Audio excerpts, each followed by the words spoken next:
আজকে শেয়ার করছি আমি কিভাবে কুড়মুড়ে ধনেপাতার পকোড়া বানালাম। প্রথমেই ধনেপাতাগুলোকে কুচি কুচি করে কেটে নিয়েছি, আর এখন পেঁয়াজ কুচি দিয়ে নিচ্ছি। এখানে 2টো পেঁয়াজ আমি ব্যবহার করেছি।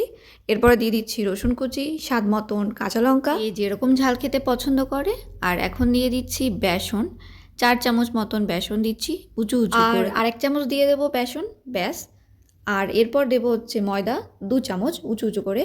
আর তারপর দিয়ে দেবো 2 চামচ চালের গুঁড়ি, দিয়ে দিচ্ছি স্বাদ মতো লবণ আর হলুদ গুঁড়ো, ব্যাস। এবার ভালো মতো শুকনো হাতে সব মিশ্রণটাকে মেখে নেব। এখন কিন্তু জল দেব না, আগে ভালো মতন মেখে নেব। সবটা মেশানো হয়ে গেলে অল্প অল্প করে জল অ্যাড করতে থাকবো আর মাখতে থাকবো। সবটা এখন আমার বেশ ভালো মতো মাখা হয়ে গেছে। এবার আমি গরম তেলে একটা একটা করে ধনেপাতার পকোড়া ছেড়ে দেবো।